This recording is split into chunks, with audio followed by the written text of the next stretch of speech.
they had told me that they have managed to get that person who attacked me, and I was there for all the day. But unfortunately, when they came back, they told me that that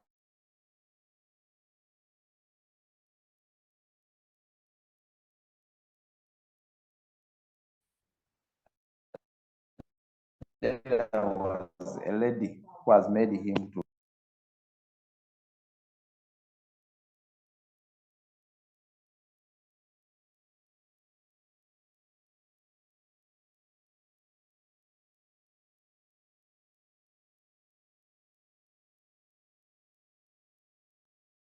Hey, Daniel, your audio is muted for some reason.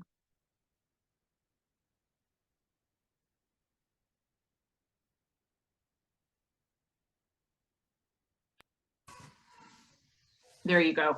Could Hello, you repeat, please, because it got cut out for a bit there. I'm sorry, Madam Sibo was calling me. And okay. Yeah. FM mode. Bluetooth mode.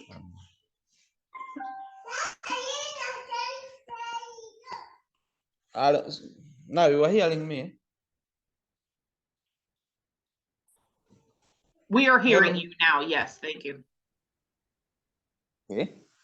As I was saying, and unfortunately, they came back and they told me that there is somebody who has made him to run away, and they told me that I should start paying them during that time 70,000 per week, so that they can continue pursuing him. That 70,000, I was told that it was for petrol, which is going to keep on tracking him. So during that time, I was still with my wounds. I was still fresh, just coming from the hospital. So I told them that I don't have that particular kind of money. And then they told me that, sorry, we have nothing to do else. After telling me that, I had to tell them that nah, I have forgiven him because nothing else I can do. So that was the end of the story. And that was the end of me going to police. And that was the last time I went there. So I didn't get any justice, and but I had to leave the story like that, and it ended in that way. I know you and Julie did a lot of research with survivors all over Uganda. Did it seem like a pretty similar situation that most people didn't get, like their perpetrators weren't caught or pursued? Yeah, actually, wherever we have traveled, the number of them, I may say even like 80%, there's no justice being served. Because the others, they are just fearing to take those particular perpetrators to justice because they are very strong in their community, and they feel like if you take that person to the police station, eventually he will come back, they will hunt you down, and then they might finish you. So they just leave it like that. Then others, they have tried to report them, and sometimes the police get them eventually in a few months or just a year, even if you've pursued for the case to go in a court, and even being given a sentence, you see, it hurts that the sentence is minimal, and somebody just comes out for just a year when it's out. So you found that people, they are discouraged to go to police because they know that you'll be just wasting your time. Actually, they report to the police, but they discourage to continue with the case to go to court, because at the end of the day, you know that nothing will come out. And that discouragement, it has led to those people who are using acid as an weapon to continue doing so, because they have seen that those who are doing it, they have just go scot-free. Nobody's touching about them. Others, they are very strong people in the community, so they are using their power to influence the institution of court so that it acts otherwise. So all those are the challenges we are facing as survivors, and very many, they remain there in the village, just crying for themselves, but with no justice being served. The few who have managed to get justice, just I may say that they are very few, very, very few. If you were to count, you just count on them on your fingers. And they are supposed to be a bit credible people in society. If somebody attacked is an important person in the society, maybe they can continue pursuing the case. But if you are minor like we, nothing is being done, and those are the challenges according to the justice has reached in a court. So in many cases, we have not find any justice in a case. I mean in court. Thanks, Daniel. Hmm. Julie, do you want to speak a little bit about your experience? Yes, hello. Hi. Mine, I was attacked in 2007. It was the father of my firstborn. Just because I told him that I'm going back to school, then he was like, as if he didn't like it, because when I was with him, okay, he used to abuse me, he used to beat me a lot. Then I told my aunt that I want to go back to school. Then she told me, then if you are ready, are you willing to go back? It's okay. So I told the guy, he was like, mm-mm. And I was like, I have to go back. So by that time I was 17 years old. And when I went back for seeing my daughter, he sees that I was looking somehow beautiful, as you know, a teenager. So he wanted me back. When I refused, he told me, I'm like Obote. If Obote says that you must die, you must die. So I was like, you are not God. If it's not my day to die, I will not die. I thought it is just ended like that. Yet he followed me where I was staying with my brother. He just followed me. So when I reached there, I was standing in the door. He just entered and poured acid onto me. I took some, then I sat in it. I started calling for the neighbors, please help, help, help. But there was fearing also. I went back to their home and I told them that your son has poured acid onto me. They say, no, are you sure? Yes, I say, yes. So they pour some little water and they take me to Unatete police. When I reached there, they asked me money. Yet I was in a lot of pain. I couldn't even stand. I couldn't even sit. The pain was too much. I can't even explain it, but it was too much. I was just, oh my God, help me, help me, help me. I was like, because even in the car where I sit, the place get burned. So when I went to the police, they asked me medical, whatever, they asked some money for the medical, what, and for them to be sure that you've been attacked, you have to pay some money. Yet I wasn't have some money at that time. I was in the pain. Then they take me to Mulago. In the Mulago hospital, I spent there for over 6 months to 7. So it was too much. I lost my eye, I lost my ear. Okay, the part of my body was badly off. just I thank God I didn't die. I just remained with one eye. And then I was like, he ran away. I was like, what can I do? I was fighting for myself. I was fighting for my life. So I couldn't do anything. After the police, they didn't follow the case. So when I went back, the police was banned also in 2000. There was some whatever issue in Africa. Then they banned that police. So the case was closed there. For me, I just say, let me just forgive this man. Because after the hospital, I went back to the village where he was living, where the family is. So I was like, as Daniel said, that if you report them, if you started follow that case, they may finish you. So I just leave it as it is until now. I didn't get justice because I was still young. And even when we do a research, most of them, they talk the same issue because some of them, they don't have money, and someone who done this may have some money. So you can't compete with that person.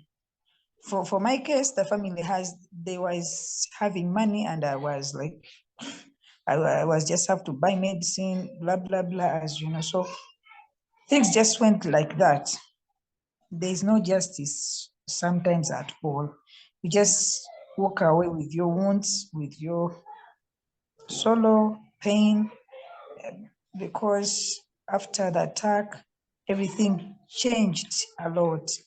Life changes, friends, so many things change in a person's life. So surely it's not good, it's very bad, because I'm just saying it, but it's now like history, yet it still continues, because every day when I wake up, I have to prepare the words to tell the word, because when you move around in the taxi, wherever you go, at school of my children, they have to ask what happened, so every day, I have to explain to someone. So let's just like that. Yeah. Thank you, Julie. For other participants on the call, anybody have questions, comments? Sorry? I was asking if anybody else pardon? on the call No. here has questions or comments. He is asking whether there is somebody there with a comment or question.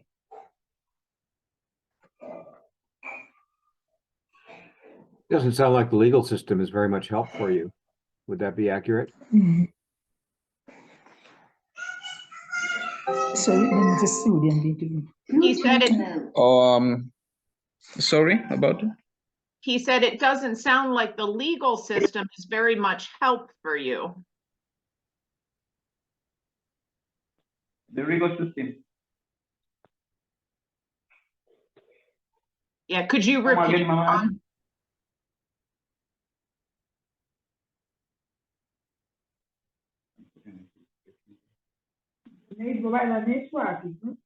not hearing you well. You are saying like what?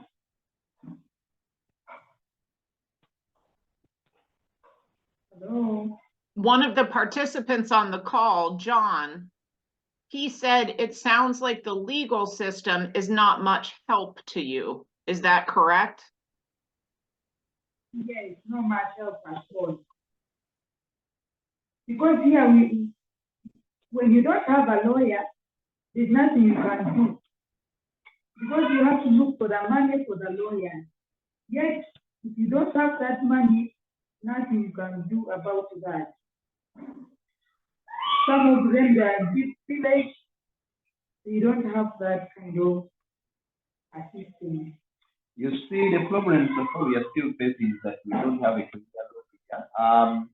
After the attacks, they are still being taken as an assault. the law which we are having right now is an assault, whereby as if somebody has punched you or slapped you. So that is the same way how they carry as the cases. So in most cases, the judge always says that he says that it was dangerous, but according to him, the law it just says that he better just sentence this person for only 2 years or 3 years, 4 years. So the problem is that we don't have a strong law so far. So in most cases, the evidence is very difficult to prove it, since that particular person, you were the only person who saw that particular person, and so they are just goes like that. And as Julius, I've said that money works here. So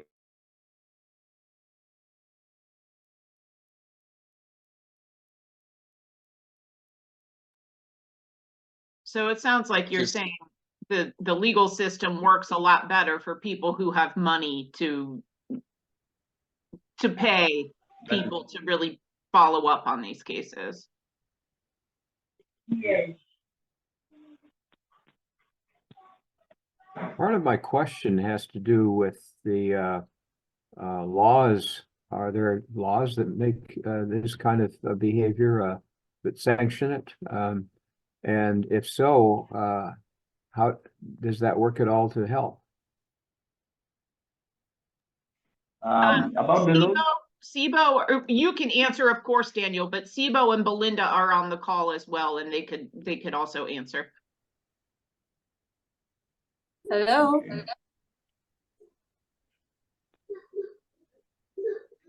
Hello. Sibo, we hear you. Yes, please. Thank you, John, for your question. Sorry, let me just switch this off. Yes, thank you for your question, John.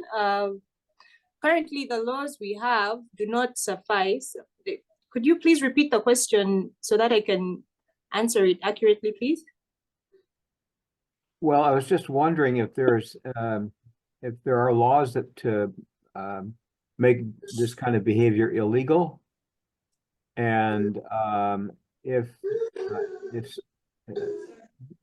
or if not, why not? I'm just struggling to try to understand why this kind of behavior can happen, other than simply human evil. Yes, true. The laws we have, they do cover it, as Daniel said. The laws cover it in a more general sense of an assault. They consider it an assault case, of which the punishment is, I think the most you can get is 7 years if someone is convicted of this attack. And yet you have some victims losing their lives, others, their lives totally change. We would say that the laws cover it scantily. The various laws that cover acid attacks scantily, in the sense that, not acid attacks, but illegal use of acid in Uganda, in the sense that they say, oh, this is how you should store acid, or these are the parameters you should use, but there is no consolidated law. So what we're trying to do now is find a way through these various laws to have something consolidated to help. I think recently in Uganda, we had a decision, a judgment. There was a judgment by a judge who recognized that this is an abhorrent action. Funny enough, the convict, the accused person, was appealing the conviction, saying that, oh, they gave me a harsh sentence. He too had poured acid on his significant other, and he tried to appeal the judgment, saying it's harsh. There were no assessors in court. I think he thought he could use the similar parameters that were used before. But this justice, I think, realizing that this is a serious abhorrent action, actually gave him a higher sentence. He was given 50 years. So I think even the justice system, like, people are slowly realizing that this is a bigger issue than it is. And the fact that it's taken lightly. I mean, in Uganda, if I wanted acid right now, I could walk out of my door to the nearest shop and actually get myself a container of acid, you know? If I pour it on someone, and if I have the power and influence, of which, you know, most people, as long as you have enough money, if you're a lawyer, you can actually get away with it. So that's what we're trying to work on, that, hey, this issue is actually a silent vice. It's a silent pandemic that's happening. There are people losing their lives. There are people losing their livelihoods, both primary and secondary victims. So the laws, I would say, try to speak on it, but it's, oh, there's a section in that law that we could refer to, or there's a section in that other law, but there is nothing concrete that would say that an acid attack is defined as this. If you do this, these are the penalties. If you're to access this, these are the parameters you're supposed to follow. So that's what we're trying to bring light to, you know? That's the whole purpose of the research that has been carried out, the campaigns that are happening. Yeah, so I hope that answers your question. If I'm to add a thing or two to what Sibo has said. Hello, everybody. My name is Belinda. I'm standing in for Arnold. He sends his apologies for Belinda, could his you turn inability your to make camera it. on? I'm having issues with turning it on because I'm using my phone. Okay, no problem. Yeah, but yes. So I'll keep on trying until I figure it out. But if I may add a thing or two to Sibo's. So in Uganda, in addition to the constitution, we have the penal code, which lays out all basically the laws regarding regulating crime and prevention and the punishments that are given thereafter. But as Daniel and Sibo have said, it's not written in stone, and therefore makes it harder for prosecutors to prosecute these matters, because when we are prosecuting any matter, you need to lay out the elements and they have to be written in the law, so that if, for instance, if a person spills acid, that will show the action. And then it also has to state the intent, which will therefore aggravate the punishment that will be awarded, but it's not there. That's why you see the highest that can probably be given to somebody would be, I think, 7 years under the penal code. It will be under grievous bodily harm, which is an assault. And for many, they only get the equivalent of misdemeanors punishment. So it becomes harder for victims to clearly pursue justice because it's not written in the law. And then to deter any other people from doing the same thing, there's nothing that will caution sellers or people that store this acid to know that if I'm to do this, then the law will come against me. And that's why it's acid violence is rampant in Uganda, and nothing has been said. If anything, not many people know about how dangerous it is or about the number of cases that keep on rising. So that's why the rise has been at the forefront of this, and hopefully pursuing a written law will significantly help the victims and protect many others in the future. Well, thank you for that information. And I'm on the west coast of the U.S. here in Portland, Oregon. So I'm at quite a distance, but I need to ask maybe some basic questions. First of all, Sure. about the legal system in Uganda. Was Uganda at one point part of the British Empire, and does the legal system reflect the British Yes. system illegal? Okay. Yeah, yes, it was. Okay. The next question I have is about the substance, the acid being used in these assaults. Is it relatively easy to come by, or how can access be limited to this stuff? So access can be limited like the way you would limit the sale of military weapons. For instance, a Ugandan civilian cannot go and just procure a gun or a bomb, because there are strict rules and laws that prohibit non-military personnel from accessing a gun. So if the same was done with acid, because then it would deter any civilian or anyone really, foreign or domestic, from being able to access acid. Like Sibo said, if she walked out and went to many, I would imagine, procure it from mechanics, because I know they get amounts from car batteries, which is as dangerous, and others go to labs that store acid. And even though the labs are storing it for, you know, different purposes, all somebody has to do is, you know, pay, you know, a lab assistant to give them acid, and there'll be no record of this person procured it from this lab at this time, and it just goes under the air just like that. So is the acid being used here, does it have any use outside of attacking people? I guess that's what I'm kind of trying to figure out here. Thank you, John. That's a great question. So majority of the types of acid normally used in these attacks are hydrochloric acid, sulfuric acid, and nitric acid, which are commonly found, let's say, in car batteries. If you're doing a science experiment in high schools, you can find it in those labs. So you'll find the biggest uses for these acids are people in the agriculture industries, for farming techniques mostly, car battery manufacturers, automotive, yeah, basically that type of stuff. Actually, even in trying to campaign against these, we're trying to bring some of these stakeholders on the table so that we can find a long-lasting solution of, hey guys, we recognize that we can't ban acid because we need it. We use it for various activities, domestic, industrial. We cannot do away with it, but how can we regulate the way this acid is accessed and used by people so that it's not illegal, so that a 15-year-old, a disgruntled, jilted 16-year-old is not getting a container of acid to throw in someone's face because they rejected their proposal, you know? So that's what we're trying to do. We don't want to ban it. We just want a way forward of, let there be restrictions, like, you know, with gun laws, of have an ID, what's the system for follow-up, you know?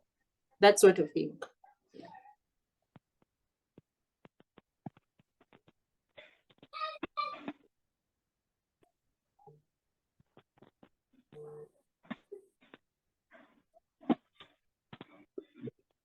I also noticed that Johnson is on the call. Johnson was the person who led the countrywide research on acid attack survivors. Johnson, could you say a little bit about your experience working with survivors? Thank you so much, Angie. And if you could thank you turn so on much. your video, if possible, that would be great. But if not, it's okay. Oh yes, I kindly request that if I can go without a video for now, because one, I'm at Makerere University and the lighting is not very okay, so I would No problem. like to go it this way. So No I'm happy to be in this call, and I'm happy to hear great discussions moving on here.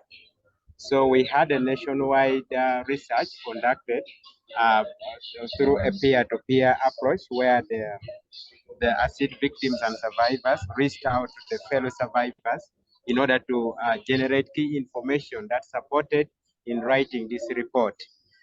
It has been a very good experience on my side, one, to interact with key stakeholders in this area of acid regulation, and also laws regarding acids, and the general perspective of how people know how things to do with acid works in the country. But also, it has been a very good experience to work with the survivors, with the experience that they do have, Daniel, and then Daniel and yes, and our colleagues have really been very great people in the field in data collection. They greatly supported in this. And yes, this report, the fact that it has reached this level I believe that is going to cause quite a number of changes in the systems on how this acid is managed in the country. So in general, it has been a very great experience to work with survivors and then the key stakeholders who have a say in regarding acid regulation in the country. Thank you.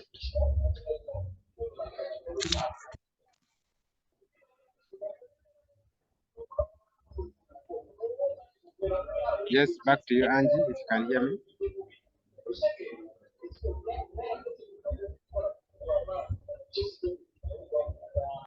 Anybody else have questions they want to direct to Julie or Daniel or our legal team?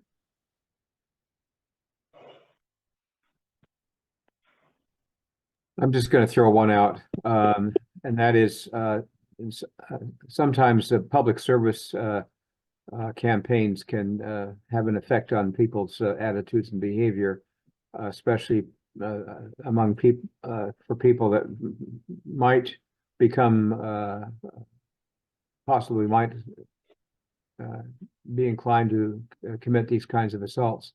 Any possibilities there?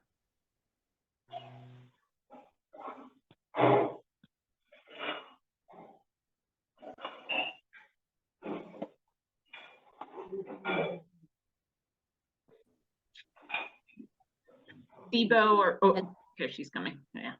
Yes. Yeah, that's a great observation and great question as well. We have factored that in, that there may be backlash or silent resistance, especially on one, people who manufacture this acid, and two, would be or past perpetrators. I think even for some of the victims, maybe Johnson and Julie can back me up on this. Some of the victims fear to come forward with their stories because why are you making the perpetrator look bad? You're painting him as a victim. You're painting him as a villain, because most of these cases are actually come as a result of domestic violence, gender-based violence, if I could say. So you'll find that most of the perpetrators are either most of the victims are female or children of these females, and it's as a result of their gender roles in those societies. So you'll find that most of the perpetrators or the people who are carrying out these attacks are either husbands, would-be lovers, would-be fiancés, people in higher positions, male-dominated positions that have the power and influence to actually silence these people. I know for a fact that there's some, when you try to interview them or try to talk to them about their story, it's no, if I talk, as I think Daniel had mentioned, that you fear that it could get worse for you. This, maybe you're lucky to be alive, you could end up dying. Secondly, on the part of the manufacturers, we know that it could be a pushback in the sense of you're affecting our industry. We are still trying. We've not gotten responses from some of them, but we're still trying to engage them in dialogue of, could you be part of this campaign to help us help these people? We know that we don't want to do away with the acid, as I said, but help us help these people so that there are no other victims. Tomorrow, today, it could be you, your daughter, your neighbor. So that's what we're trying to do. But we do recognize that there could be backlash. And that's why even our wording is important as we go about this campaign. We don't want to necessarily say that acid, ban it all, but we're trying to say that, guys, there is illegal use of this acid. There is acid violence, that's a fact. There are acid attacks and there are acid victims. This is because there is a gap in the law that's allowing for this illegal use of acid. How do we create and regulate the way people access this so that you still benefit from the benefits of acid, and whereas these people are protected from the adverse effects of acid? So I think that's one of the things we have geared up for, and have accepted that there may be some backlash, but hopefully with proper dialogue and wording, we shall overcome that, especially if we have the backing and support of other government agencies, other key players in the industry, be it some of the ministries of trade, gender, the police, if they are able to back us up on this, I think it would really go a long way. And that's why we would love to see a law come into play, because when there's a law, there's not much you can do about it, you know? It's easy just to campaign, oh, let's not do this about acid, we can share our stories. But as Belinda said, when there is a law, there are ingredients and there are elements. And if you go against those parameters, or if if you're coloring outside the lines that have been given to you, there's that issue. I hope that answers your question, John. Yeah. It does. It kind of reminds me about the manufacturers of this acid. We hear the same kind of argument here in the States from gun manufacturers, and that's why gun control is a huge issue here in the U.S. Trying to keep basically guns that are meant for military purposes only out of the hands of civilians who go and do mass shootings, you know. So yeah. There's a commonality there.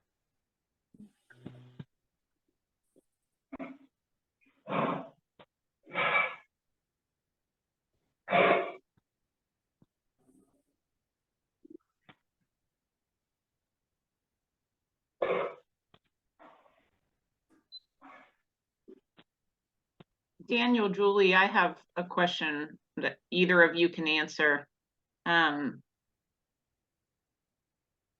Some people might say, well, you were attacked a long time ago. The law isn't going to help you now. Why would it be important to you anyways? According to me, first of all, I'm not looking for myself right now, but I'm looking for each and everybody in Uganda, because if this continues to happen, it will continue to affect each and everybody. Today, I'm a victim, and tomorrow it might be somebody else. So if the law comes and it could not help me directly right now, but it will help others who are not yet become victims. So I think when the law is being done, in most cases, those who are making them, they could not be beneficiaries, but those who are coming, they will be beneficiaries. So it will be very important to each and everybody if we get that law in place, so that they put stop to acid violence. As Mrs. says, we are not calling for the ban of acid, but we are calling to the proper use of that substance. And I believe if we get a clear law and people they start being charged and get serious sentences, acid violence, it will get. It might not get completely stopped, but the attacking will be minimal, and that will help the future generation to stay safe and not worrying about that tomorrow I'll be looking like as we are, because there was no any day we ever thought that we shall look like this, but it happened, and it happened at the era where we are not having strong laws to get those perpetrators, and which hurts most is that they went free. So if there is a strong law which has come and which is in place, you will see that people they start to fear, and they put at least the end of more attackings as they're happening right now. Because as we speak, very many new cases in hospital right now. There is a certain lady at whom I was told that is in Chiludu being attacked just 2 weeks ago. He has been at receiving end because he couldn't even talk. They are using, she can't even eat. So those has been happening, and they are still happening because the example being set that there is no any clear law which those people who have attacked us are being charged. So people, they continue doing it. So since they knew that nothing is being done to them. So if the law is being introduced and we get it here in Uganda, it will be a massive help to the future generation, to each and everybody who are still and who are not victims, who are still not victims. So it's the reason why we are crying for the law. It is because for us, we know what it means to be an SD victim. We know the pain we went through. We know how bad it looks like, the way how we were looking like, and then you see yourself in the mirror and we just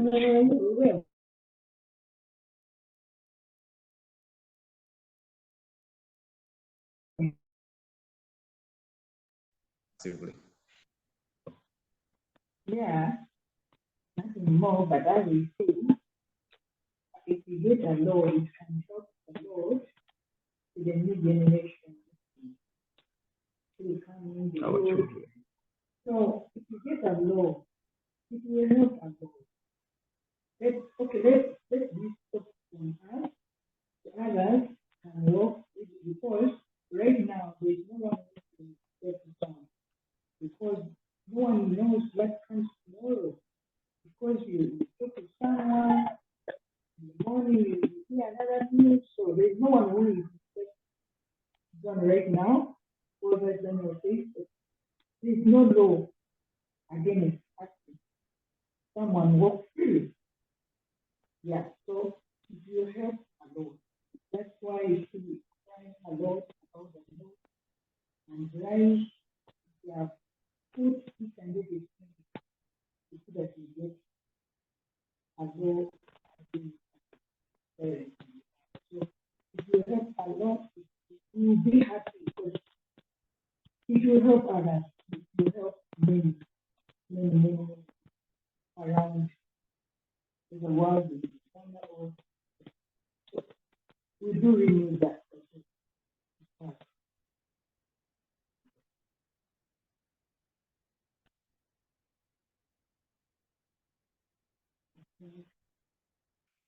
That's what Thanks, Julie. Thanks, Daniel.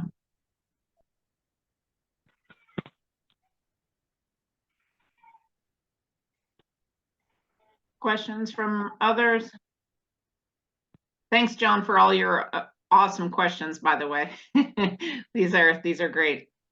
You're welcome. I just wanted to also ask, is this phenomenon of acid assaults pretty much a Ugandan phenomenon, or is it happening in other, I want to say, other parts of Africa or anywhere else in the world, as far as you know?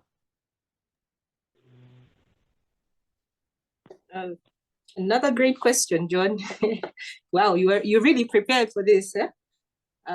It's not only Africa, it's not only Uganda, but the trend, research has shown that the trend has been that these attacks are prominent in heavily patriarchal societies, third world countries, India, Bangladesh, Cambodia.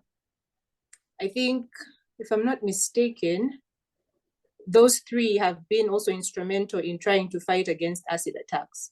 So it's mostly in societies where we have heavy traditions, where there's the patriarchal. I know most societies have patriarchal systems, but it's mostly in male-dominated societies where women are considered, I don't want to say lesser than, but are considered a prize or no property. You acquire these women. Let me refer to Julie's story of, he had this thing of, you're not going to leave, you know? As you said, that just like Obote, a former Ugandan president, what I say goes. So for most of the people who carry out these attacks, it's in heavily male-dominated societies, patriarchal societies, where they look at women as the lesser of the beings, you know? And it's that thing of, you cannot get away. So it's more of a way to settle a score, a cheap way. Okay, quote unquote, a cheap way to settle scores. So you'll find, I think, yeah, India has had very many cases, and I think they too have been trying to promulgate a law against acid attacks. If I'm not mistaken, they even had a bill, I don't know if it was passed, Bangladesh, Cambodia, Uganda, other African countries, I'm not so sure. But yeah, most research shows that it heavily happens in third world countries, because acid is other than hiring an assassin or people to do the job for you. I mean, if I can walk out and for $1 procure something that can do as much damage as a gun would, why not? Sadly, like, why not? Yeah. So those are some of the jurisdictions, countries, sorry, that have high levels of acid attacks as well. Yeah. So I want to just add that, of course, exactly right, Sibo. I just want to add a few things.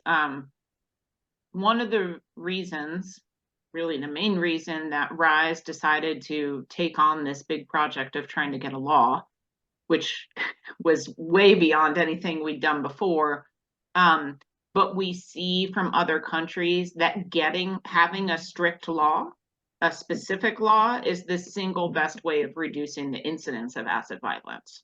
So Bangladesh was the first one to pass such a law, and the incidence went way down.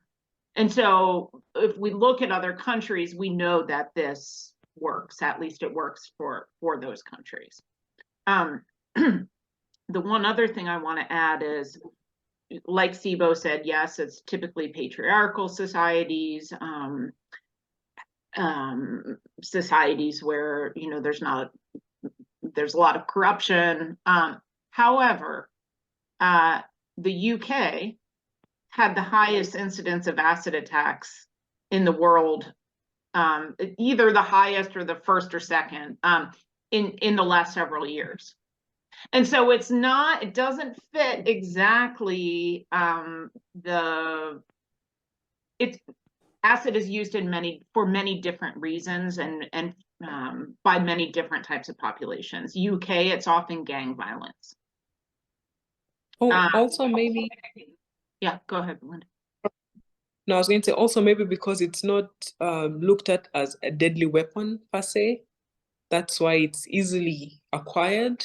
I mean, somebody can say, just getting it to use as a science experiment, and you won't really know, where they've put that acid, as opposed to, like John said, a gun. If somebody got a gun, it's one or two things. It's either to use it to harm or in self-defense, but either way, it will be noted. So that's why it's very necessary to have a law. Like Angie said, in Bangladesh, I remember the first time I met with you and Sarisa, it was one of the countries which it was a shock to me because I thought it was mainly in Africa. Mm-hmm. But to see that they have passed their law and now their incidents have gone down, it would be, sort of vindication for Julie and many acid, survivors in Uganda to have, for their efforts to not go in vain, and, there'll be a little bit of, justice to say for them. Well, and this is sort of an aside, but I'm a psychologist in my professional career, and one of the things that research shows, and that I know from my clinical experience, is the trauma is one thing, the attack is one thing, but people's response to the trauma can be additionally traumatizing, sometimes even more than the original trauma. So if we have an acid attack, that's bad enough. But as a society, if we're saying, we don't really see you, we don't really care, that's an additional traumatic burden. Yes, it sort of glorifies what the assailant did. I mean, they know that nothing will happen to them and no one will save the victim. So it really helps the assailants not only harm them, but knowing that, their victims will live like that for the rest of their lives. And it's almost as if they won the kind of situation. I have a question now.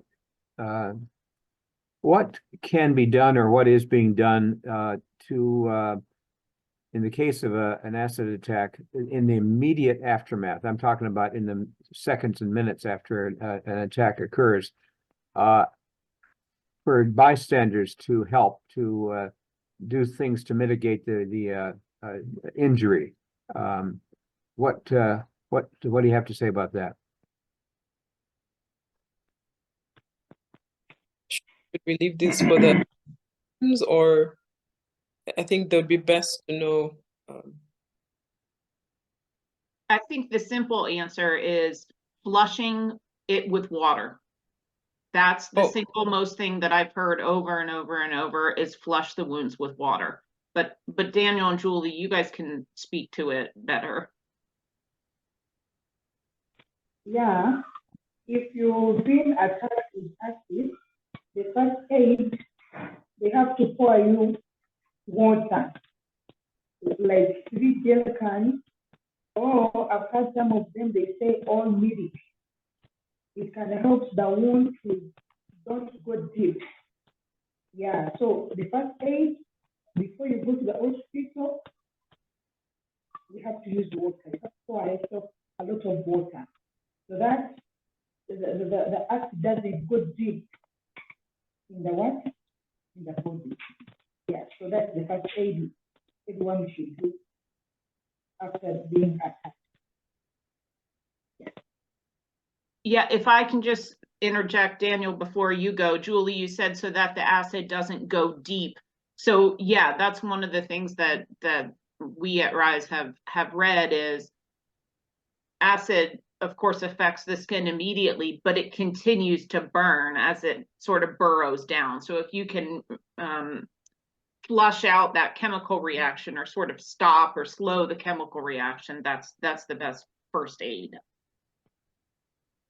Also, maybe if I may add a little, from what I read and when we were in school, especially for sulfuric acid, which is highly corrosive. So with adding water, it sort of the sensation, feels like it's burning, which from what I've heard is the people trying to give the first aid are going to wonder, am I helping or am I making it worse? Because the victim is already in severe pain, the trauma, because not many civilians know how to assist.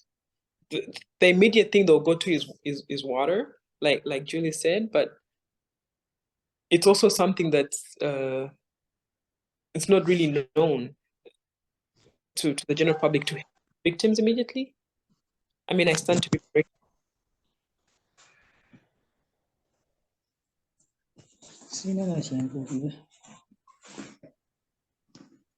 Well, Linda, I think that's accurate in what I've heard as well.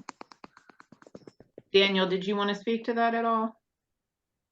Like first aid? Yeah, I think it is all said because yeah, we were told that it is better. According to me, first of all, the reason why I lost even my eye is that they did pour their water much. If they had done so, I wouldn't have lost my eye. And one of the doctor told me that even there is a black something which they could put there. It helps to regenerate that chemical from your skin, and it doesn't go deep. So that's the solutions are the first aids they can provide. But, and yeah, but the major issue is water, because it comes down even the heat. So when they pour water, you feel somehow relaxed. Yeah, relaxed, and they think diluted. The chemicals So diluted. because for me, they pour water, I feel like, oh, but it was too much pain. If you don't pour water, that's why you see some of them, the skin doesn't come back, and the teeth remain on out. Yeah, so the pain goes deep down, and the chemical take all the body. So if you don't pour water, that's the way you see some of them, they disfigure totally. That's the correct one. Yeah, even the scars become Yeah. so huge Yeah. because the chemical reaction is too much and it goes deep into your skin. So it removes all the chances your skin to heal. So that is it. That is it.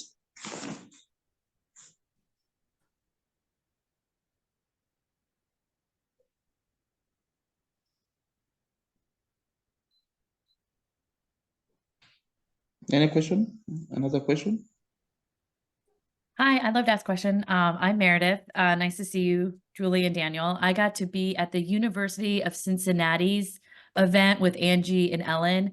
My dad co-hosted it. He was Bert Lockwood from the Urban Morgan Institute. So I'm glad I get to see you again. I wanted to ask about your beautiful artisanal goods. I have lots of your artwork. I have one of your baskets here.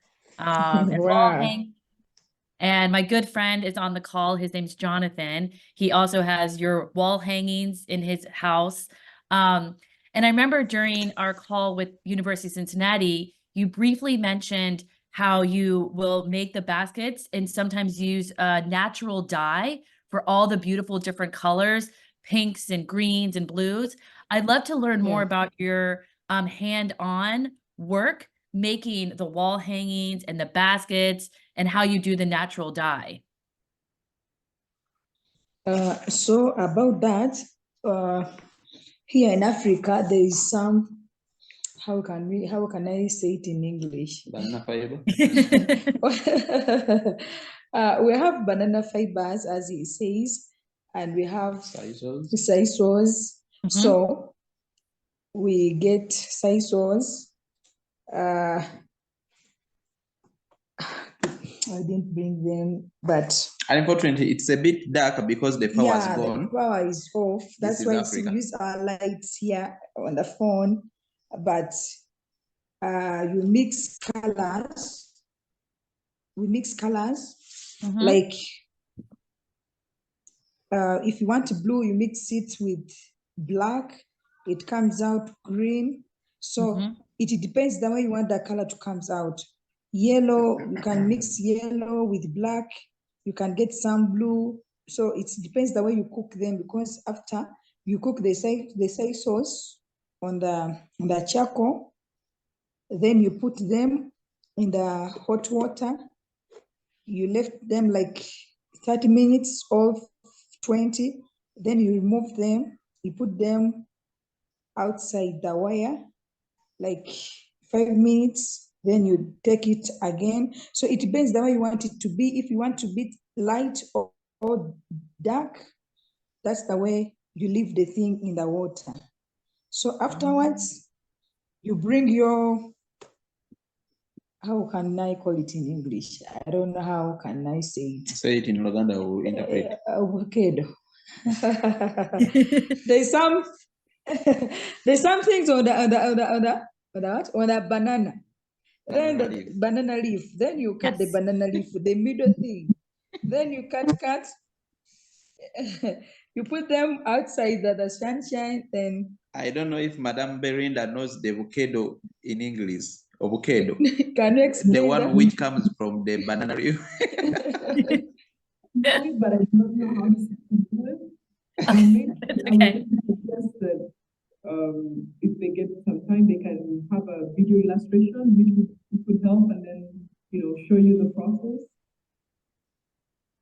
Yeah. So so afterwards, you get your needle, you prepare them, you start making them slowly by slowly. You first pass through. Okay, I'll make some video, then maybe I'll send, because now it's dark, but as in you can see. Can you see this one? Oh, I can see it. Oh, that's beautiful. Wow, look at all the colors.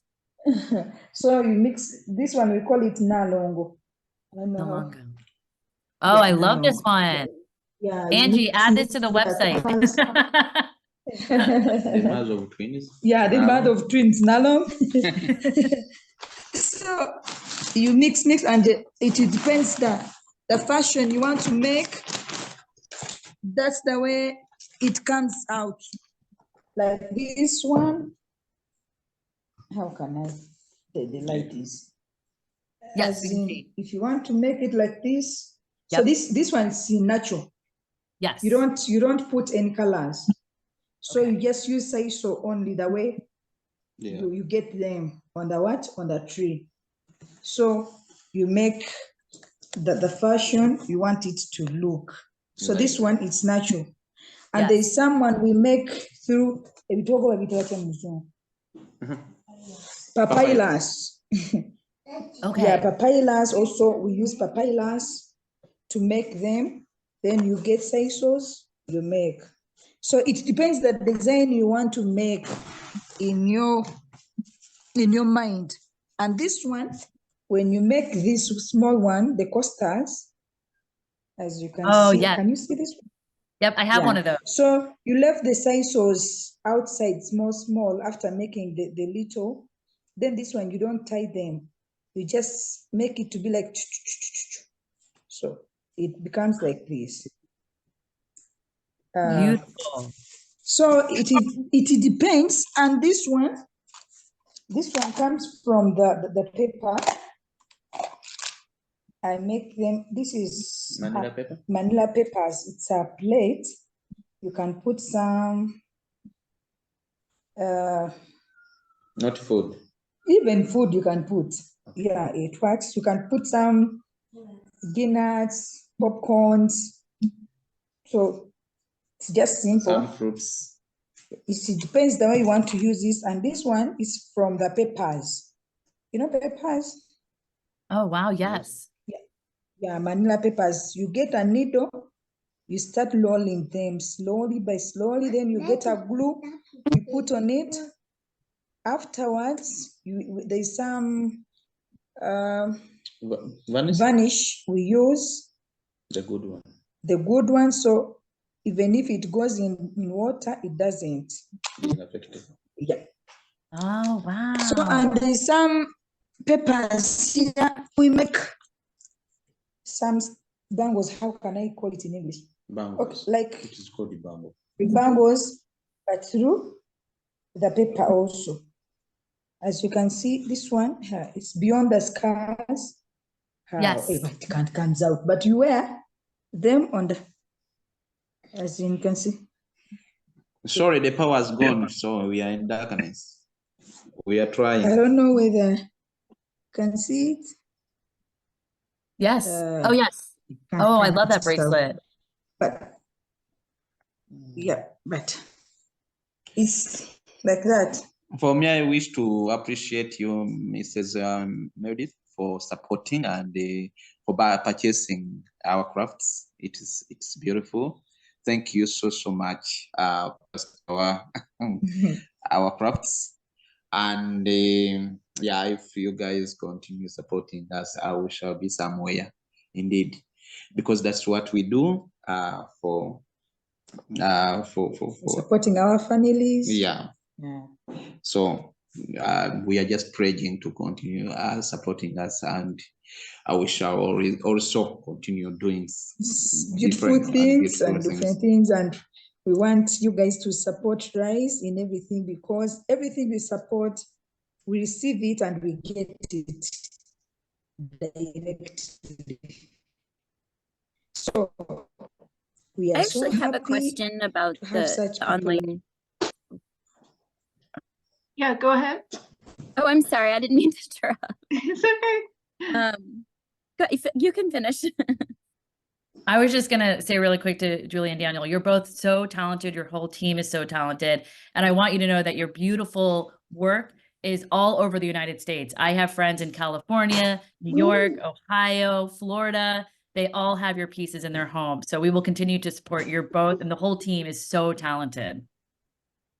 Thank you so much. Thank you so much. And we can add on that I actually wouldn't have being possible if Mrs. Anchi and Mrs. Elena, yes. they didn't put their effort. Actually, they have done greatly, and we can't thank them more. Don't know how we can thank them, because they are the one who are trying to see that they are purchasing those products from us. Definitely. And they bring them down there. They do market selling. They are giving it all out they can, and to support and to see that we survivors continue actually surviving. Yeah. So we wish to thank them for making that happen. Thank you so much also.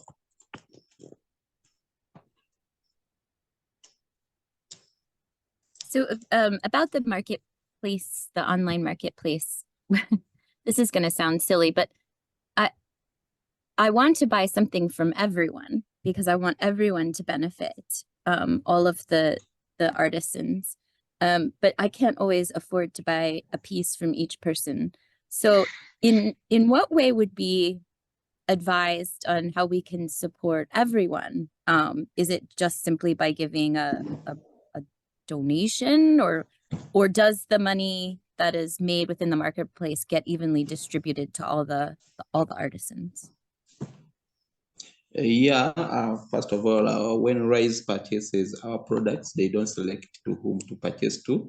They do it to each and everybody. So it's the reason why they bring different types of crafts, because they get them from different, we get them from different survivors. So if the products comes on market, and you guys purchase them and you buy them and you like them, actually you are supporting each and every survivors down here, because we do have many of them. They went through different trainings far away back. That's what Rise and different organizations have been doing to support them. So they went through different trainings, and all of them, they have different crafts they are producing. So it is very important for us, if we do those products and being purchased down here from Rise comes and then they purchase them. So when they come over there and you purchase, just know that you are supporting me, you are supporting Yuri, you are supporting very many survivors down here, because Angie and Madam Werena, they purchase those products from different survivors down here. So if you buy those products from them or online, you just know that we're supporting many survivors down here. Because the money goes back to us. Yes. Yeah. Yeah, I'll That's the answer way that in a. we do it. And I'll answer it No, from. just continue, Mama Angie. Yeah, I'll answer it from the US side. So like they're saying, when we place an order, we usually place a big order because we're either carrying this in suitcases or we're shipping it through airline cargo. So it doesn't make sense to place small orders, we're placing big orders. Some survivors, like Julie, for example, have been doing crafts for many, many years. This is more of a ongoing business for her. There's other survivors like Sheena, for example, who makes earrings from time to time or might make sandals from time to time, but this isn't her primary source of income in Uganda or, anywhere. So there's different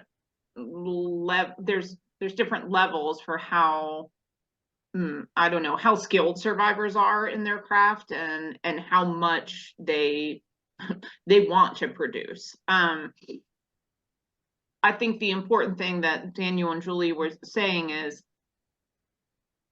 yeah, the money, because Rise operates as a nonprofit, the money that we earn, the proceeds that we earn from the sale of the products goes to Rise, of course, but Rise, the only place that Rise uses those funds is in Uganda and to a much smaller extent Nepal, where we support some survivors there as well. I I mean, it would be great to purchase things from all survivors, but just know that the money sort of ends up going into a pot and is, you know, used for all kinds of different programming. I hope that helps. It does. Thank you. It makes a lot of sense. One other quick question. So another like thing I run up against is I can't possibly choose, especially when I'm gifting for other people. So I was wondering if there is a way to purchase like digital gift cards that you could gift to another person, and then they can pick which bracelet or which basket they like. Or if there's not that capability, is that something that might be forthcoming? We do have gift cards, and I will put the link here in this chat so that you can see it. Fantastic. Fantastic. Because I feel like part of the fun is picking out what is special to you. Yeah. And so being able to give someone else that experience is fun for them and fun for me. Yeah, I hear you. The other thing to mention in terms of gifts, whoops, I sent that not to the whole group. Hold on just a sec.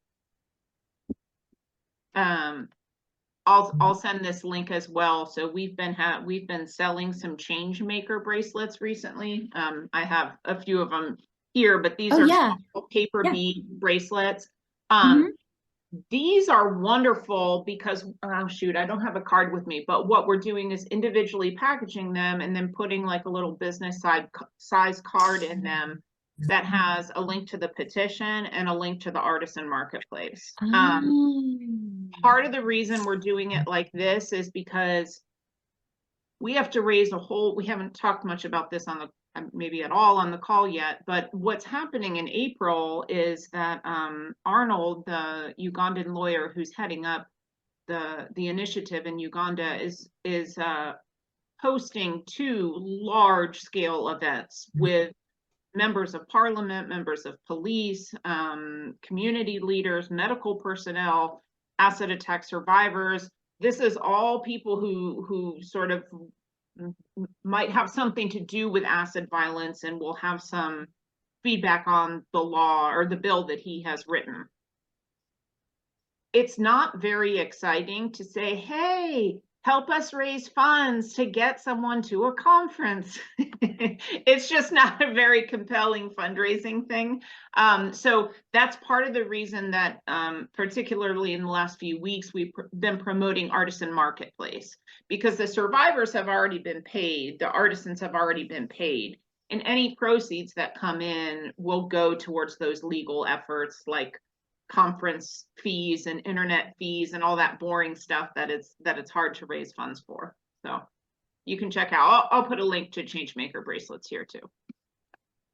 Just a quick comment on what you were just saying there, Angie. I think the focus should be on the ultimate goal, not necessarily the means like going to a conference, but what is the ultimate goal? And the ultimate goal is to put a stop to all this nonsense. Yeah, absolutely. I think I totally agree with you, John. I think in terms of a fundraising perspective, you know, it helps to be able to say, well, where are these funds going? And so, yeah, you know, we have said in many cases, it will help fund our legal efforts in Uganda. But of course, there's instances where people say, well, what exactly is it going to? And then, well, you know, down a dark hole. Yeah, it's not down a dark hole. It's just not exciting, you know, but it's practical needs that are associated with. So there will be something like 50 to 80 people attending this conference. And it's a 3-day conference. There's, you know, media fees and internet fees and hotel stays and but of course it's all necessary to get the job done.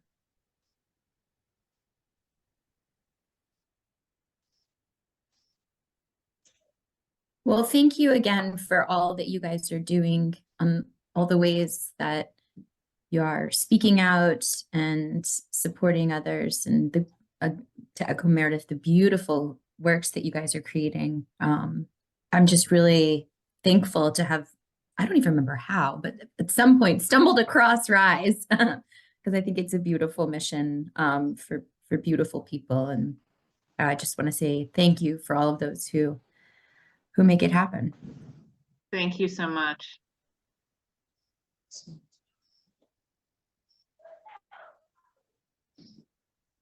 There's a few other people who seem to be newer to the call. Feel free to jump in and ask questions, comments at any point here.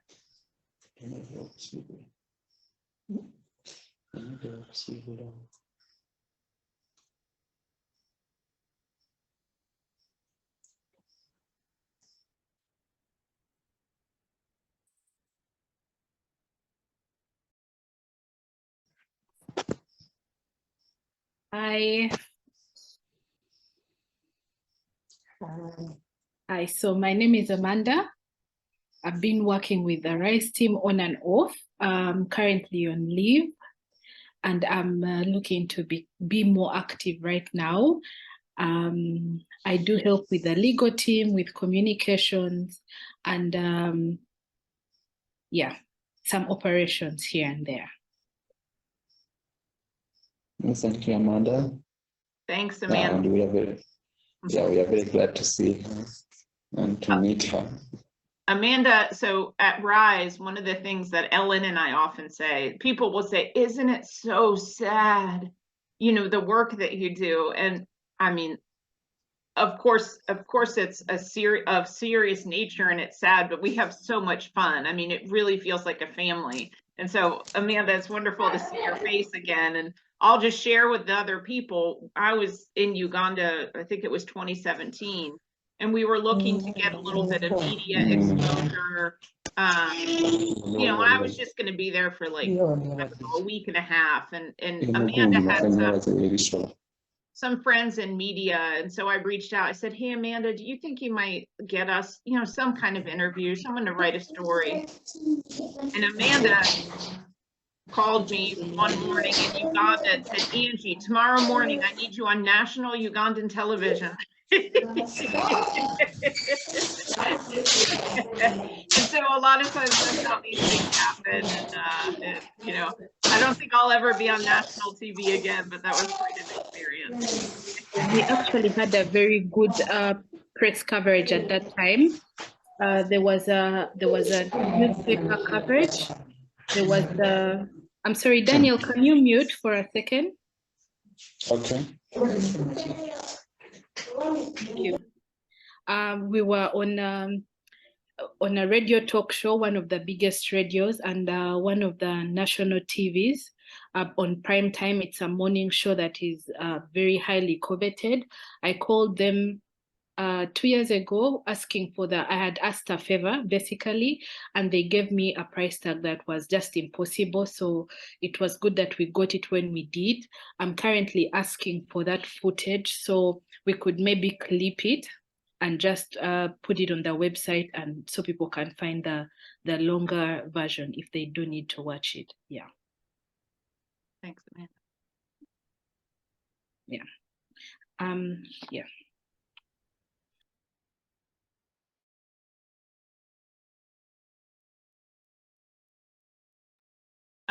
Julie and Daniel, I have another, I know the answer to this, but I think it would be interesting for others to hear. You went out and interviewed over 100 acid attack throughout Uganda.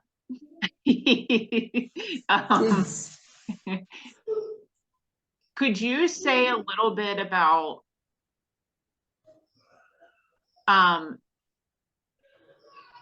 the kind of convincing that you had to do to get survivors to speak with you? It wasn't always easy. People weren't always willing to speak. And so, like, can you say a little bit about that? It wasn't easy at all, not at all. Because when we do a research, we're trying to convince them, please tell us what happened. And if you're not a survivor of acid, it is very hard to give you their information. So you have to convince them that I passed through what you passed through, I'm like this. So some of them, they're like, we are tired of asking questions. So it wasn't easy at all, because whenever we reach people, when you're trying to tell them what's going on, we want to do this, they are like, we are tired of that because we don't get justice. They have been asking for us for many years, what. So sometimes they tell you bad words, sometimes others listen, others they feel like they don't want to talk it anymore. So it wasn't easy at all, because we had to go deep down in the village, and when we reach, they suspect a lot that you bring something big to them. So it wasn't easy at all. Yeah, it wasn't easy at all. Yeah, the experience we got is that they have faced many people who goes there for their own benefits. They have been asked many questions. So if you go, like as we went there, when we went there, the reason why they tried to respond to us is that we were looking alike, that we faced the same challenges. They lean on that. But as you know, that the moment you reach there, the expectation is too high. They thought that you come with much, and then thanks to Rise, we had to provide them with some few fee after the interview, so that we can leave them when they are happy.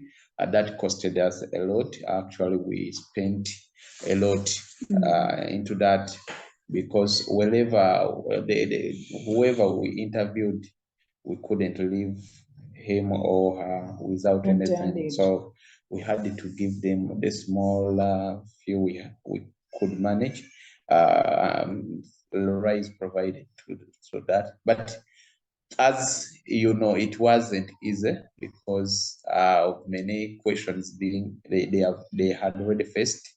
So, but they responded to us because we were victims.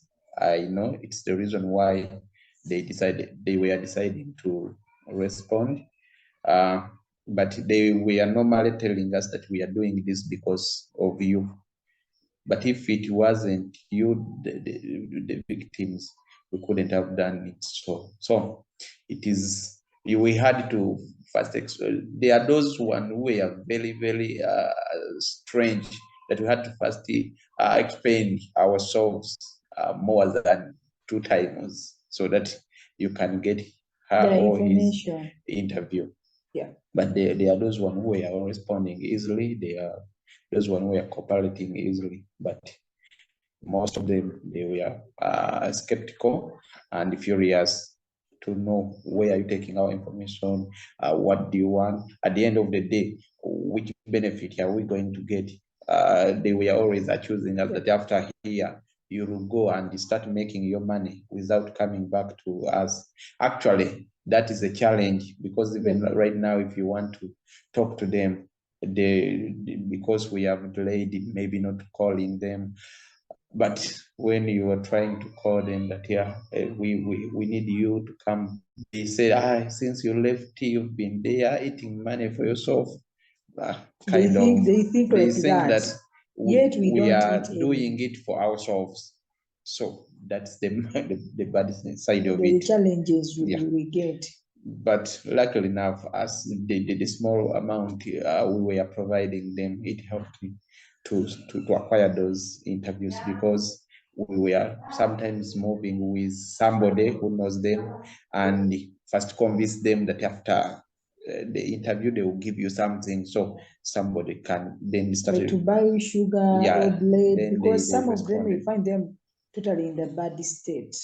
You find a family, there are many children there, they don't have anything. So even you as a human being, you felt like you can't go without giving that person anything as a visitor. So it was like, it has to be like the way we did it. We thank Rise, because they have been there to provide that. because like you're a visitor, you come to someone, is in bad condition, you say that we are here, we're from there and there, we want to do this. At the end of that day, they feel like they want something because they get hope. You give them the hope that you still have a reason to live. You tell them the good words of encouraging them, that you don't worry, however you pass through this, you still can do this and this. So it needs like even a counseling to them. By the end of the day, you give them something, they feel like at least they are happy. They feel that they're still loved. So that's the way the challenge was, and that's the way we did it in the research. Yeah, and Yeah, some of them, they don't want to go back in that experience to think of what happened, to tell the story. So that's the way it was challenging. Yeah, the truth of the matter for me, I know the reason why they were a bit skeptical, because they were faced many people visiting them down there, but not still those people they are looking for their way also. So you find somebody when he's tired of being asked, and they are all thinking the same that you are, maybe the same, yeah. So as Julie said, that as they were, they didn't want even to go back there, because wherever they're giving that story, it takes you back to that, to feel that particular pain, which it feels like as if you are healing. Yeah. So it's the reason why sometimes they were a bit skeptical, but eventually they were managing to give us their stories. Yeah.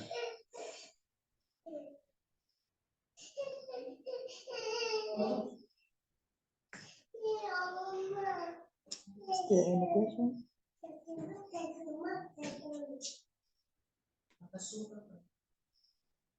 Amanda, did you have a question? I do. Okay, I had some background noise, but okay. So it's not a question. I just wanted to say that Julie and Daniel, you guys did a very good job with the census. This was a new activity. The only activities of this magnitude are either done by the state or very big organizations. So this was a very, we're going through a very huge,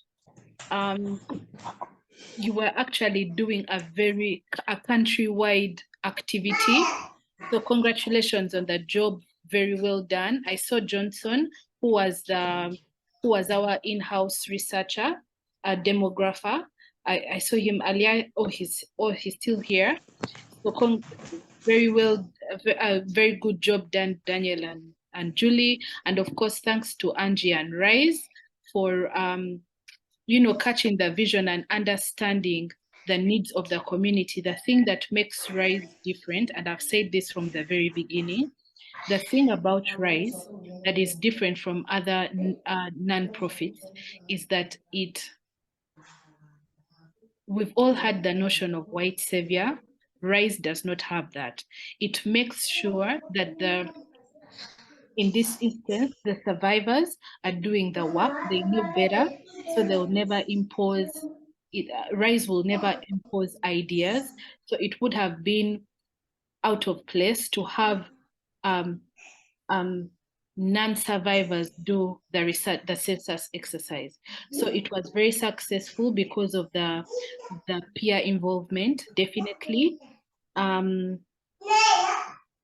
then one thing about the resources that were shared with Rise is that you have to, Rise is was the first for me, definitely the first organization I know in the country that deals with acid victim survivors. These are, in my opinion, as a global health practitioner, we group survivors under different abled, so disabled but different abled people, because there's a certain part of your livelihood that is taken away from you once you undergo this process. we have to understand that it's people like us who see that, but the normal Ugandan person, there's still a lot of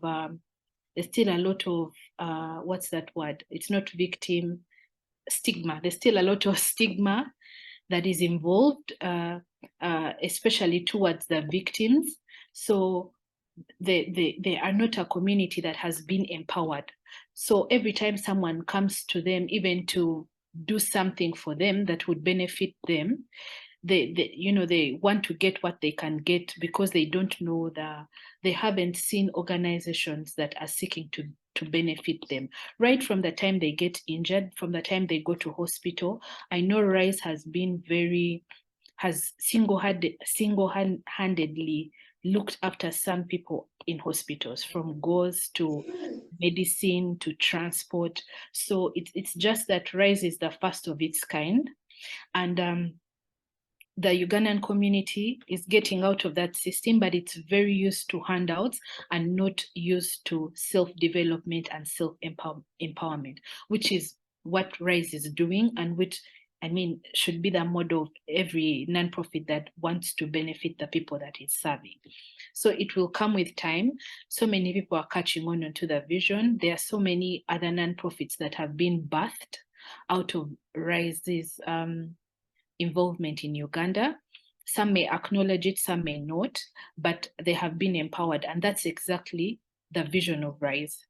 You know, it's not about, oh, every month we want to give you money for this and that, but, you know, this happened in your life. It's unfortunate, but if you can, you know, make beads, make baskets, we can support you in this way. And I think it brings a degree of healing, psychological also, just for people to find a purpose for their lives again, which again, I commend the founders of RISE for. Yeah. Yeah, it is all said by Madam Amanda, and it is very true. Actually, RISE has done great job towards all our survivors. It's indeed they have fought so hard to see that we keep on moving. Because in most cases, when you are attacked, you think that the world has ended. You get demonized. First of all, the way, whenever you are moving out from your house, people, they do stare every day, keep on questioning. Others, they do come directly to you. Others, you see them whispering. And so you always feeling, you are having that inferiority complex in you. And you become thinking that I can't do this, I can't do this, I can't manage to do this. I'm no longer that person of substance in the society. So we have, during our interview data collection, we faced those challenges from our different survivors. You find him or her down there and they're just hiding. They fear it to come out because people, they are keeping on staring, keeping on demonizing them, trying to put them down. So they fear even to come out. They think that they are no longer capable of doing each and this. So we tried to lift them. We tried to talk to them. We show them that it is possible. If you are focused and you accept that you are honestly survivor, it will never change. That is it, and life has got to go on. So that kind of inspiration, it's much needed. That kind of support. So we don't have that full support as an organization, but our programs in the future, we think that we shall be able to put up a place where the survivor after the hospital can't go directly to home, but they just come towards that center, and we try to rehabilitate, to give them counseling, to comfort them so that they can understand how they can move out. Yeah, when they go out, how they can compare with the challenges they might face So that's the one of the problems we do have in the future. If I believe we shall be successful with that. We need that center where we can help our survivors after hospital, because it is a challenge. All of us, we went through that. It was very, very challenging. Getting out from the house for a few months, it is really, really challenging. And thinking that now what else am I going to do? Because we have found out that many we are hired in government positions, different positions from companies, but after being attacked, they can't hire you again. That is the end, because for them they are buying that face. So if you are you've been attacked, in most cases, that's it is very hard for you to apply a job.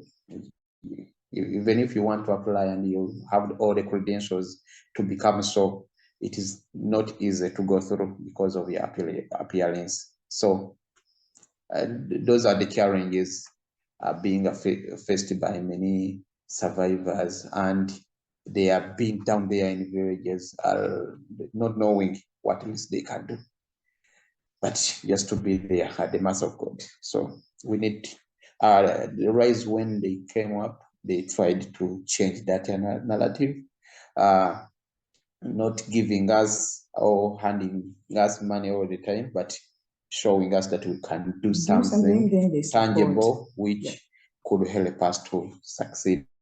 So they came up with different trainings. First of all, we got skills in different areas. There are those one who are doing shoemaking. There are those one who are doing craft making. There. So, and they managed even to give us microloans so that we can add in what we have done. We have studied. So it was wonderful. Actually, it's a real appreciation for RISE and our donors who have been continuously supporting RISE, because they have been standing with us for quite sometimes, not only looking after for the survivors in the hospital, but giving us that confidence back that we can do and we can be someone in a society with that potential. So it's the reason why, as we decided, actually we managed to come out strongly, and we managed to face the country by doing the data collecting. So that confidence we got, it is not taking just a few months, it takes time. But if you are truly want to succeed, you reach there, and you know that this is me, it will never change. You leave the other Daniel they knew before, then you become this Daniel now who you are. So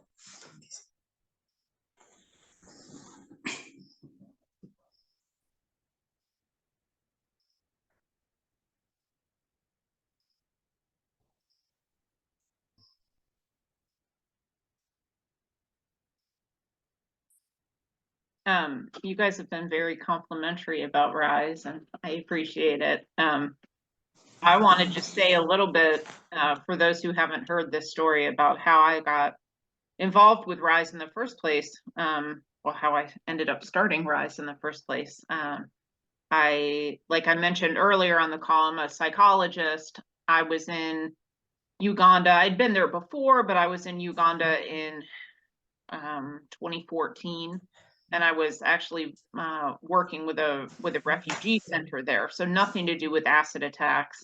And somebody said, "Hey, are you a counselor?" I said, "Yeah." And they said, "Oh, well, you go and counsel this acid attack survivor, Christine." So this is how all of this started.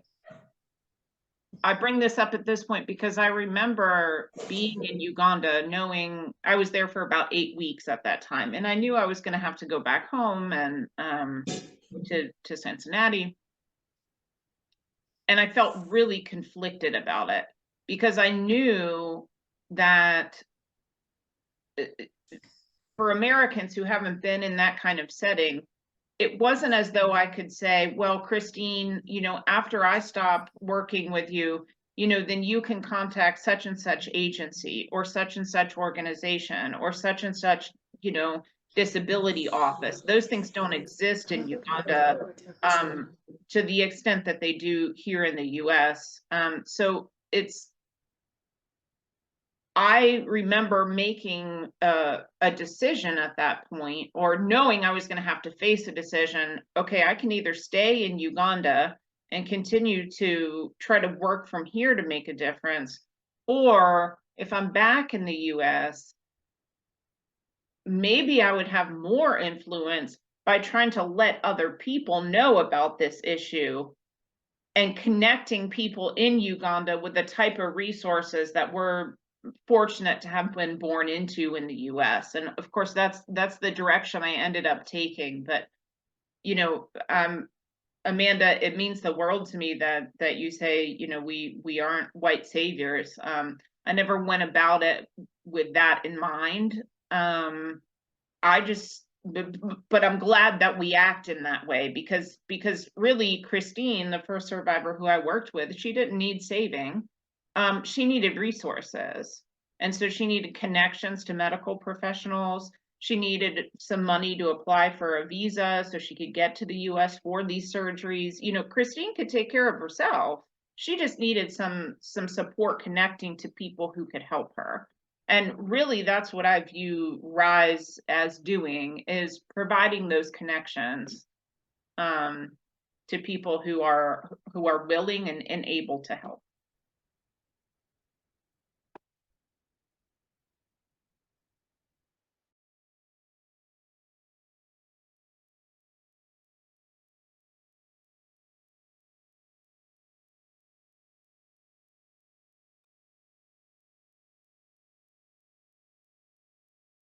Anybody else have comments, questions?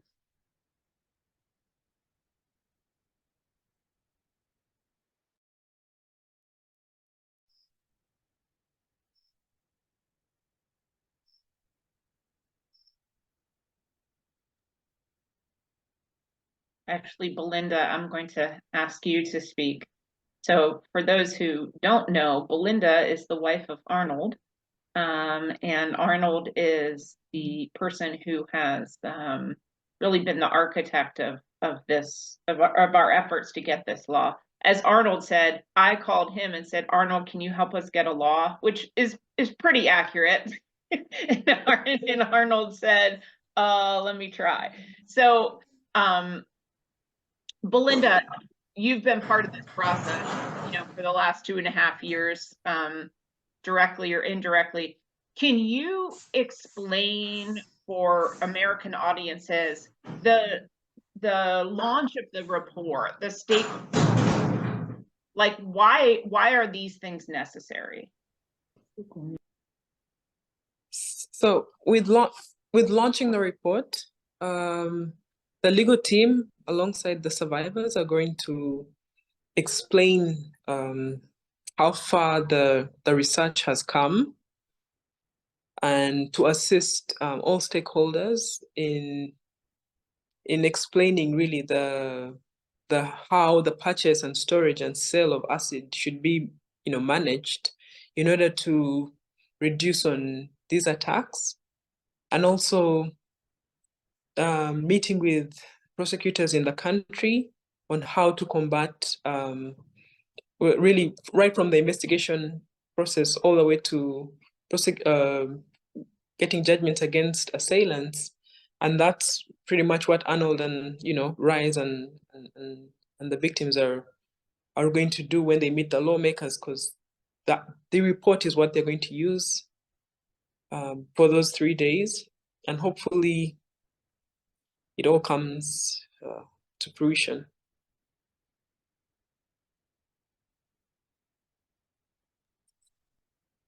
Thanks.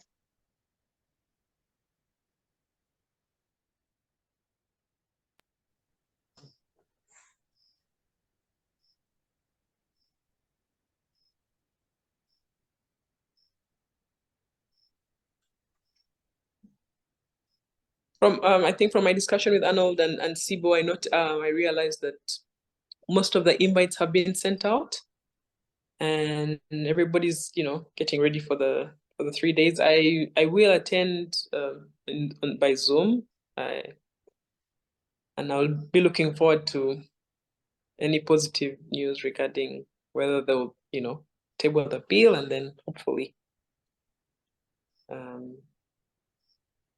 Daniel and Julie can have a little bit of justice in that sense. What I thought you were going to say is a celebration because they've worked so hard. They need a little break. That they do. I mean, Amanda mentioned the census that they did, and yeah, I mean, well, when Daniel said it took a lot to get up in the morning and get out of the house, and it really humbles somebody that's that hasn't faced such an deal to be able to wake up every day and do their best. Because if somebody that has faced something that horrific can do that, so I really commend you for your hard work, and all I can say is I hope every day is a healing process, and to those that did that to you, I mean, I can't even begin to imagine. So it's really commendable that you've moved on, or that you've kept trying to move on and make something for yourself and trying to help others. I mean, I know there'll be a back and forth, people saying, oh, you eat it for the money, or you guys are gonna eat, like he said, but the fact that you keep on going, and Rise has continued to support them, and marketing the items, and it really helps, I would imagine. Yeah, actually, thank you, Mrs. Belinda, and we are so happy, first of all, for your effort behind the scene. Not even. And Mr. Arnold, for everything. And yeah, we are also looking forward for the stakeholders meeting coming the next month. And probably we believe that the end result, it will be in favor of us, and we believe that it will come out successfully, because for sure we need this. We need yellow. We need it so much. However much people they may say, others they may say that it will not benefit us. We are already victims, but I know it will benefit many, because these things are still happening. They are still recurring. So if we get a law which can help to minimize it, it's a bonus, and it will be wonderful. All our efforts, Mama Angie, Mama Elena, Rise team, all their efforts, Mr. Nodi, you, everybody down there, the donors who have been supporting and funding, we shall be, we shall get that fair happiness. I think at the end of the day, however much it, I think it will help us in that circumstance. So thank you so much, each and everybody who has come out to say that these things do happen. Thank you so much. We really appreciate, because first of all, people who are behind this never been a victim, but I'm just wondering how much they are putting in to see that there is something changing. It's really, really amazing. Thank you so much for that beautiful heart. Yes. We are saying thank you so much for that beautiful heart, kind heart. We are appreciating, because really it takes heart to think about others. Yes, because most especially you, when you are not when the you're not same in the same category. But we thank God that He has bring people like you in our lives, so that we know that there are still people who have a good heart of helping others, as the Bible says, love each other.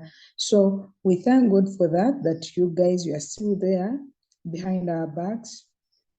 It It means a lot, and it gives us courage to help others. Yeah, so we know that when we go out to counseling some others, we know that there's some people behind us who doing good thing in our lives so that we can also be a good person to others. So we appreciate that. We don't take it for granted, but we appreciate it for sure. Thank you so much for that. Yeah. We are so happy for that, and we can't give you anything back, by the way, guys. But we all Only ask God blessings from God. to bless you, to protect you, to guide you, to keep you safe in whatever you go. So I think that's what I can say.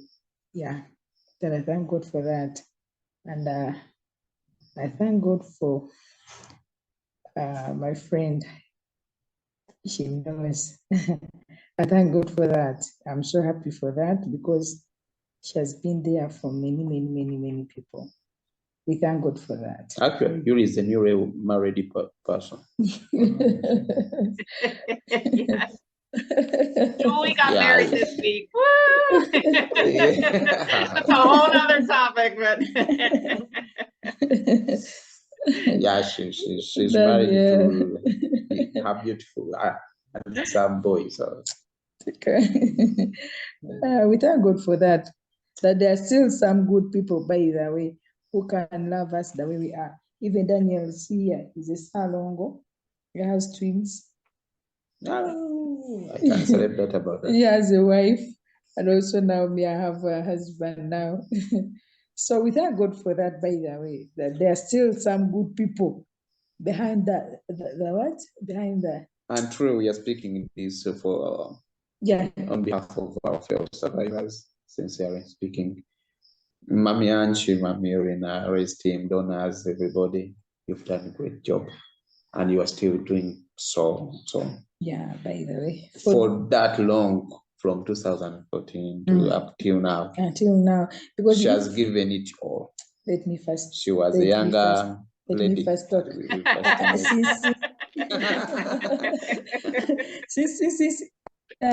Since I met Rais, I can't even talk, but you guys, you have done a lot, because now, as we say, and for those people who have been buying our crafts, thank you so much, because you have done a lot. You have made me who I am now, because even now I have a house on my own. And that time I couldn't do anything because I thought my life is ended. But through Rise and donors who buys our crafts, it helps me a lot, because I may say that's the work I do, and I feel like, wow.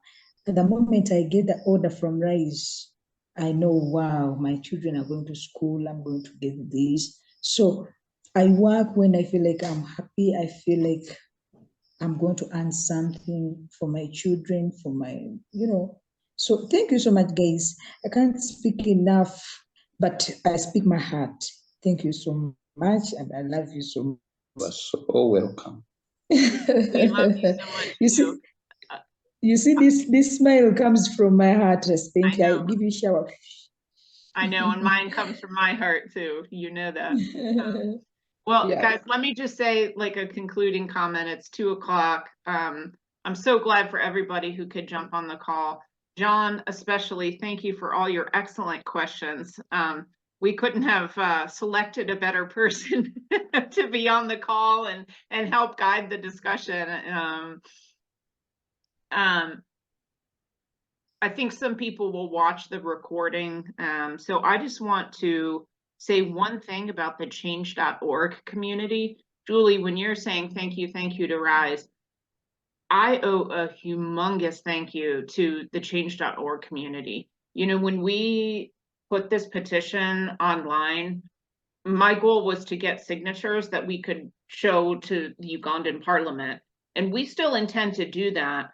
But I had no idea the richness of the resource that would be in that change.org community. And we had donations. Donations are great, we've had some craft purchases, but the amount of people who talk about heart, who in a heartfelt way have showed up to Zoom calls, have sent messages, you know, have written little cards to me or to Ellen, who've written cards to survivors, who leave like these beautiful prayers and messages on faith's, you know, updates. I mean, it's really just blown me away and at times brought me to tears reading the comments that people leave. And for me, I feel like that's how I know that I've succeeded. I wanted to tell a story and try to get other people to listen to it.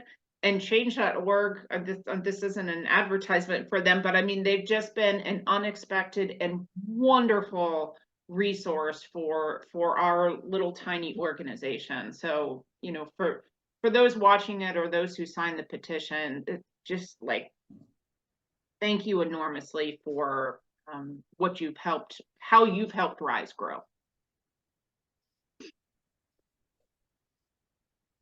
All right. Well, I'll say thank you, everybody.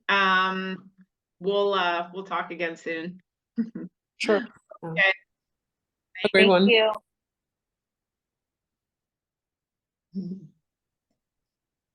And they had told me that they have managed to get that person who attacked me. And I was there for all the day. But unfortunately, when they came back, they told me that that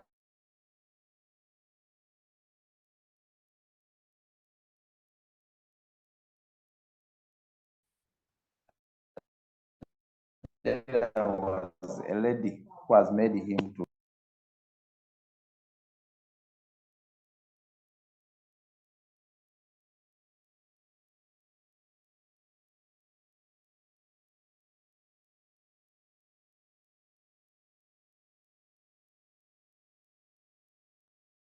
Hey, Daniel, your audio is muted for some reason.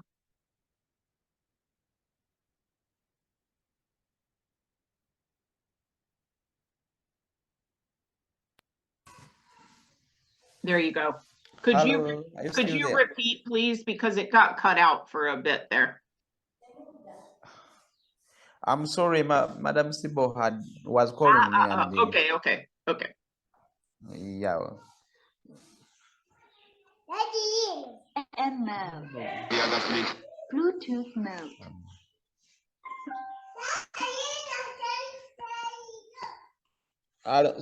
Now you are hearing me.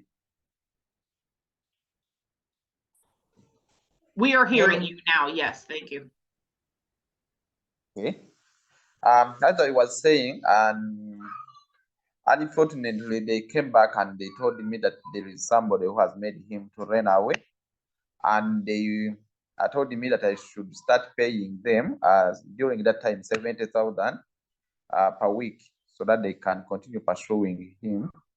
That 70,000, I was told that it was for petrol, which is going to keep on tracking him. So during that time, I was still with my wounds. I was still fresh, just coming from the hospital. So I told them that I don't have that particular kind of money. And then they told me that, sorry, we have nothing to do else. After telling me that, I had to tell them that, nah, I have forgiven him because nothing else I can do.